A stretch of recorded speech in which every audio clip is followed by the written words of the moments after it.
Hello વિદ્યાર્થી મિત્રો, કેમ છો? તમારું સ્વાગત કરું છું. આપણે લઈએ છીએ ધોરણ 10 ગણિતની અંદર પ્રકરણ 12 પૃષ્ઠફળ અને ઘનફળ. એમાં સ્વાધ્યાય 12.1 એનો આપણે છઠ્ઠો દાખલો પહોંચ્યા છીએ. એક્ઝામ્પલ 6 એમાં જુઓ, તમારા પાઠ્યપુસ્તકની અંદર પાન નંબર 145 પેજ ઉપર આપેલ છે. છઠ્ઠા દાખલાની રકમ જુઓ, જોતા જાઓ તમે. દવાની એક કેપ્સ્યુલનો આકાર નળાકારની બંને બાજુએ અર્ધગોલક લગાડેલો હોય તે રીતનો છે. જો આકૃતિ આપણને સામે આપી છે 12.10 કેપ્સ્યુલની લંબાઈ 14 મિલીમીટર છે. મીમી છે એટલે મિલીમીટર છે અને તેનો વ્યાસ 5 મિલીમીટર છે. તો કેપ્સ્યુલનું પૃષ્ઠફળ શોધો. આપણને આકૃતિ આપી જ દીધી છે, છતાં આપણે સમજવા માટે આકૃતિ દોરીએ છીએ.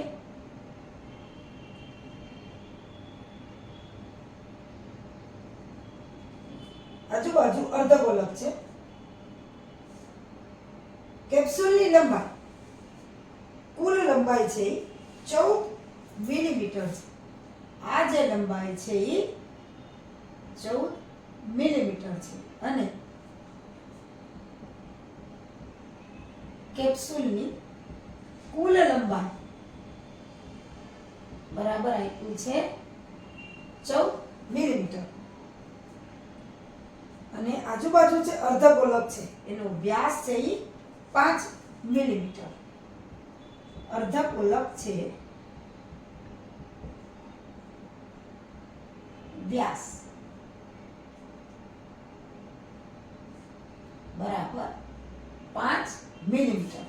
તો અર્ધગોલક અને નળાકાર જે છે બેનો વ્યાસ સરખો છે એટલે બેની ત્રિજ્યા પણ સરખી થાય.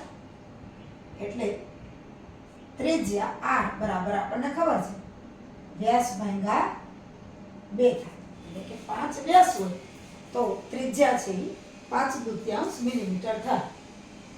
અર્ધગોલક બે બાજુ અને નળાકાર બેનો વ્યાસ અને બેની ત્રિજ્યા સરખી છે.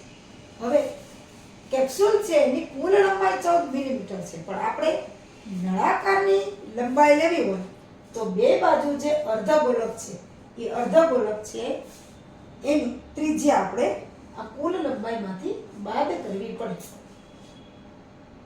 એટલે કે નળાકારની ઊંચાઈ અથવા તો લંબાઈ આપણે જે કહીએ h, તો આ h બરાબર કેપ્સ્યુલની કુલ લંબાઈ ઓછા બે બાજુ અર્ધગોલક છે એટલે બે અર્ધગોલકની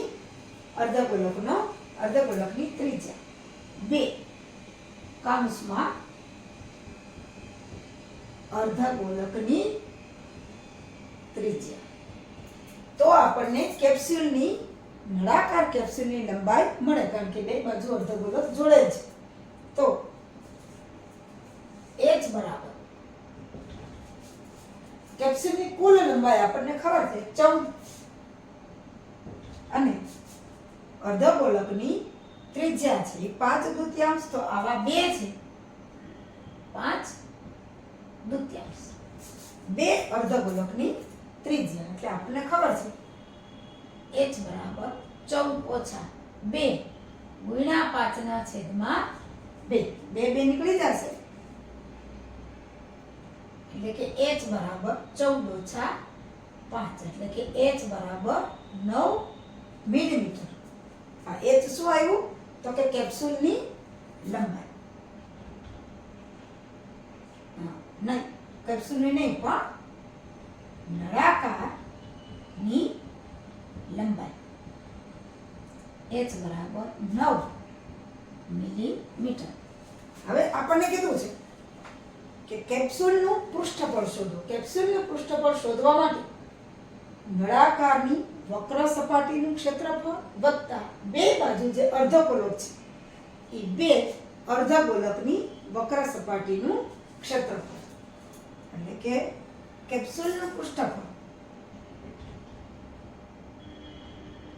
કેપ્સ્યુલનું પૃષ્ઠફળ બરાબર નળાકારની વક્ર સપાટીનું ક્ષેત્રફળ.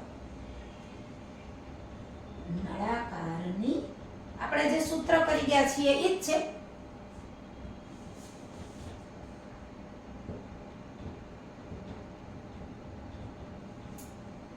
વત્તા બે બાજુ અર્ધગોલક છે એટલે અર્ધગોલકનું વક્ર સપાટીનું ક્ષેત્રફળ પણ એવા બે અર્ધગોલક એટલે બે કૌંસમાં અર્ધગોલક ની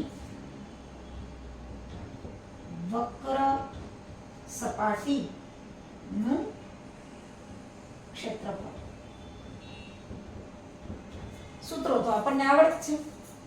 આપણને નળાકારની વક્ર સપાટીનું ક્ષેત્રફળ થાય 2πrh. પાય એટલે કઈ આપ્યું નથી એટલે 22/7 r ત્રિજ્યા આપણી પાસે છે, h આપણી પાસે છે અને અર્ધગોલકની વક્ર સપાટી 2πr². એવા બે અર્ધગોલકની વક્ર સપાટી એટલે આમાં કિંમત મૂકીને આપણે આ દાખલો કરી લઈએ. કુલ પૃષ્ઠફળનું આપણે સૂત્ર લીધું એમાં આપણે કિંમતો મૂકતા જઈએ કે કેપ્સ્યુલનું કુલ પૃષ્ઠફળ તો આપણે લીધું નળાકારની વક્ર સપાટીનું ક્ષેત્રફળ એટલે કે સૂત્ર યાદ કરો 2πrh અને વત્તા બે અર્ધગોલકની વક્ર સપાટીનું ક્ષેત્રફળ એટલે બે અર્ધગોલકની વક્ર સપાટીનું ક્ષેત્રફળ 2πr² એવા બે છે. એટલે અહીંયા 2πrh અને 2 ગુણ્યા 2 એટલે 4πr² એટલે r વર્ગ. હવે આમાં આપણે જે સામાન્ય છે એ બહાર કાઢી લઈએ તો 2 આમાંથી સામાન્ય નીકળશે, પાય પણ નીકળશે અને r પણ નીકળશે એટલે કે 2 પાય r. અહીંથી આવ્યા h અને અહીંથી આવ્યા એક વખત r નીકળી ગયા છે અને 4 છે એટલે 2 નીકળી ગયા છે એટલે 2 અને પાય નીકળી ગયા એટલે 2 વખત r હતા, એક વખત r. હવે 2 આપણને પાય વિશે કઈ કીધું નથી એટલે 22/7 લઈએ આપણે ગુણ્યા 22/7 ત્રિજ્યા. આપણી પાસે ત્રિજ્યા છે 5/2. અહીંયા મોટો કૌંસ કરું h. નળાકારની લંબાઈ આપણે લીધી, કુલ લંબાઈમાંથી બે અર્ધગોલકના ત્રિજ્યા બાદ કરીએ એટલે લંબાઈ આવી નળાકારની આપણે 9 + 2 અને અહીંયા ત્રિજ્યા છે 5/2. આને આપણે હવે સાદુરૂપ આપવાનું છે. હવે જુઓ કેપ્સ્યુલનું કુલ પૃષ્ઠફળ બરાબર 2 ગુણ્યા 22/7 ગુણ્યા 5/2. હવે અહીંયા જો આ 9 2 અને 2 છે આ નીકળી જશે એટલે 9 + 5. હવે આ જુઓ આ 2 પણ નીકળી જશે. હવે 22/7 ગુણ્યા 5 અને 9 ને 5 14 સરવાળો તો 7 છે અને અહીંયા 14 છે એટલે 7 × 14 એટલે આવ્યા 22 × 5 × 2 એટલે કે જેમ બને એમ આપણે ગુણાકાર સેલો કરવાનો. 5 × 10 થાય 22 × 10 એટલે આપણને ખબર છે ગુણાકાર સેલો થાય. 22 × 5 કરો ને પછી 2 કરો એના કરતા 5 × 2 10 અને 22 × 10 એટલે તરત આપણને આવડી જાય કે 220. તો આ આવશે એકમ એનો છે એ આપણે લખવાનું મિલીમીટર. મિલીમીટરનો વર્ગ. આપણને આ કેપ્સ્યુલ આપી હતી નળાકાર, બે છેડે અર્ધગોલક જોડેલો છે, એનું પૃષ્ઠફળ આપણને શોધવાનું કીધું એટલે આપણે લખીએ કે કેપ્સ્યુલનું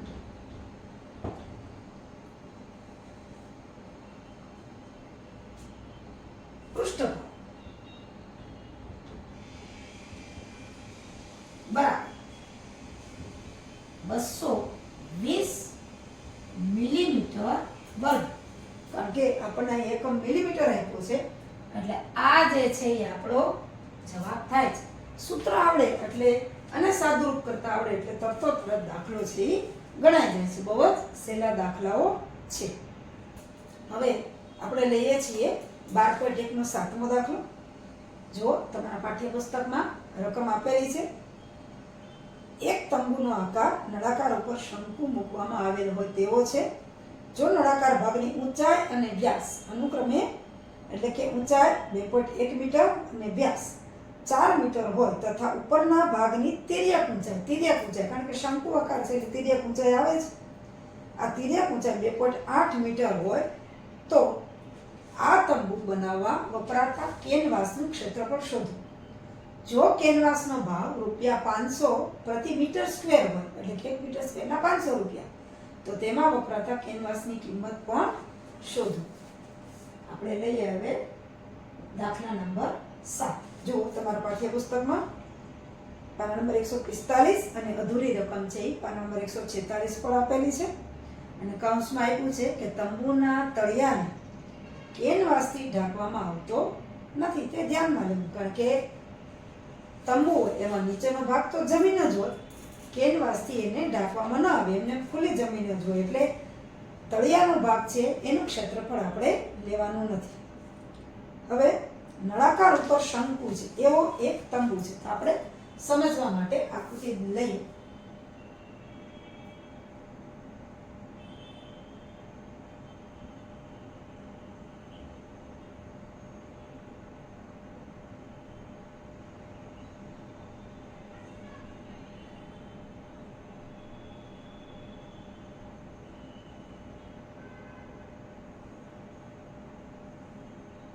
આવી આકૃતિ કાંઈક આપણી બનશે. તો હવે એમાં આપ્યું છે નળાકાર ભાગની ઊંચાઈ અને વ્યાસ 2.1 મીટર અને 4 મીટર. પહેલા આપણે લઈએ કે નળાકારની ઊંચાઈ જેને આપણે સ્મોલ h કહીએ છીએ એ છે 2.1 મીટર. કારણ કે અહીંયા તંબુની વાત છે એટલે વધારે કાપડ જ હોય એટલે કે વધારે જ કેનવાસ હોય એટલે મીટરમાં આવશે એકમ અને એનો વ્યાસ. હવે નળાકારનો વ્યાસ અને આ જે શંકુ છે બેનો વ્યાસ એક જ સરખો રહેશે એટલે કે વ્યાસ 4 મીટર. તો ત્રિજ્યા 4/2 એટલે આપણને ખબર છે કે ત્રિજ્યા r બરાબર થશે 2 મીટર. હવે આપ્યું છે તિર્યક ઊંચાઈ કારણ કે શંકુની વાત છે.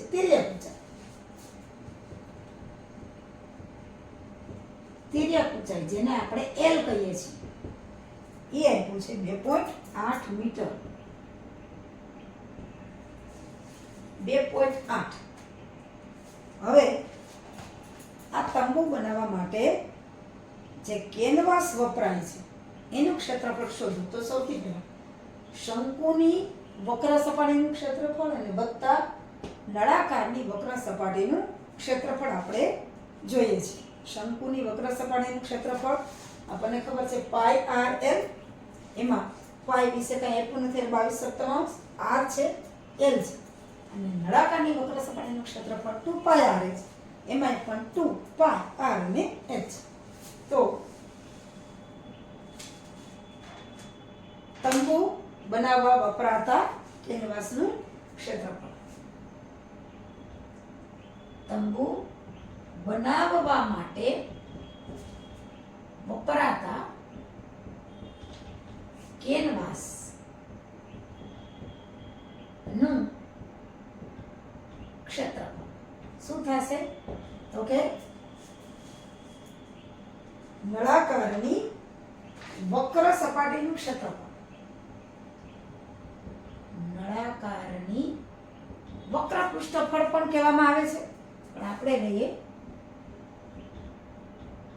વક્ર સપાટીનું ક્ષેત્રફળ અને વત્તા શંકુની વક્ર સપાટીનું ક્ષેત્રફળ અથવા તો શંકુનું વક્ર પૃષ્ઠફળ.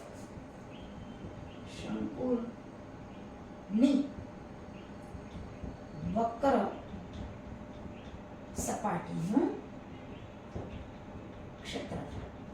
એમાં આપણે સૂત્ર મૂકી દઈએ કે તંબુ બનાવવા માટે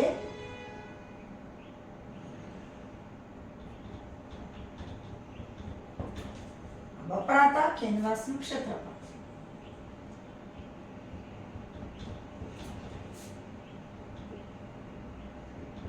કેનવાસનું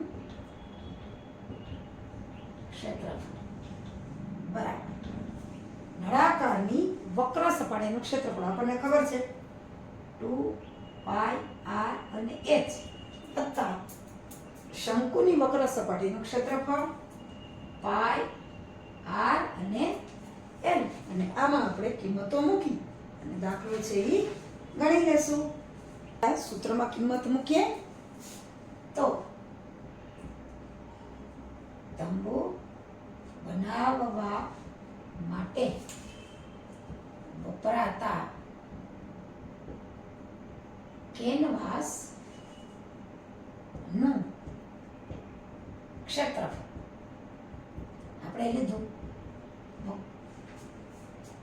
નળાકારની વક્ર સપાટીનું ક્ષેત્રફળ અને વત્તા શંકુની વક્ર સપાટીનું ક્ષેત્રફળ.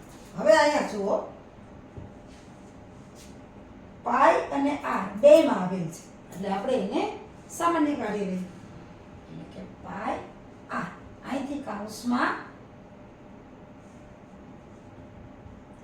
2h અને અહીંથી આવશે પાઈ r નીકળી ગયા એટલે l પાઈ r ગુણાકાર કરી લેવાનો 2 પાઈ rh અને પાઈ r l. હવે પાઈ વિશે કઈ ચોખવટ નથી એટલે આમાં પણ 22 સપ્તમાંશ જ આવશે. r આપણને ખબર છે 2 મીટર અને h છે એ આપણને આપેલ છે 2.1 મીટર. તો 22/7 ત્રિજ્યા આપણી પાસે વ્યાસ 4 હતો એટલે ત્રિજ્યા છે 2 કૌંસમાં 2 અને અહીંયા h છે આપણને નળાકારની ઊંચાઈ આપી છે 2.1 અને વત્તા તિર્યક ઊંચાઈ આપણને આપી છે 2.8 મીટર એટલે 2.8.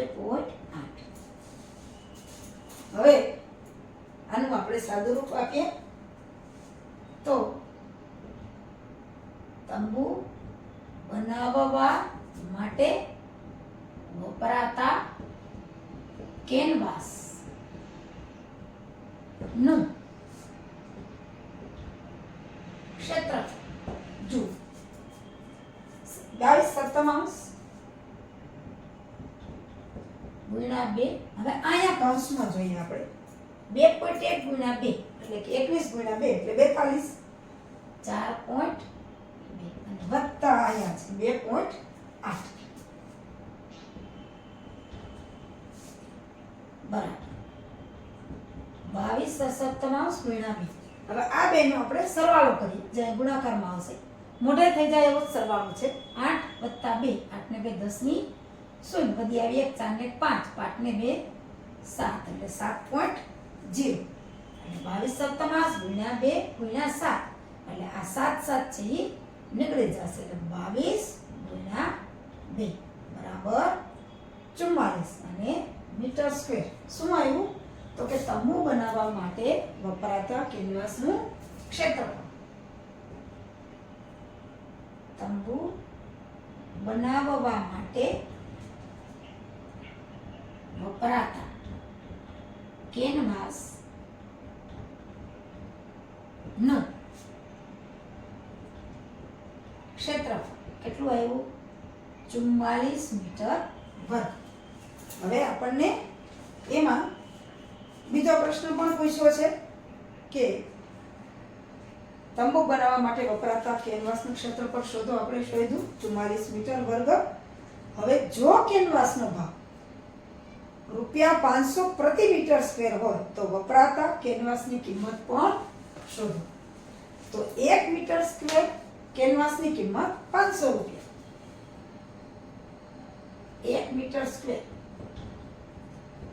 કેનવાસની કિંમત ₹500.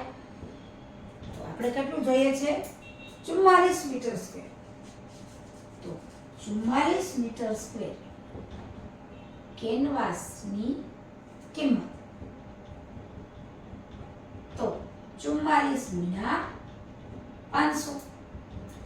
44 ગુણ્યા 500 એટલે 44 ગુણ્યા 5 આપણે અહીંયા સાઈડમાં કરી નાખીએ. ક્યાં? અહીંયા કરી નાખું. 44 ગુણ્યા 5 4 25 ની 16 વધી પડી 2 4 25 ને 2 22 ને અહીંયા હજી 2 મીંડા તો છે એટલે કે 22,000. એટલે તંબુ બનાવવા માટે વપરાતા કેનવાસની કિંમત 22,000 થાય. તંબુ બનાવવા માટે વપરાતા કેનવાસની કિંમત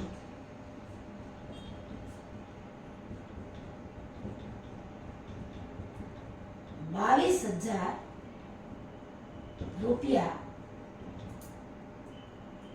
થાય.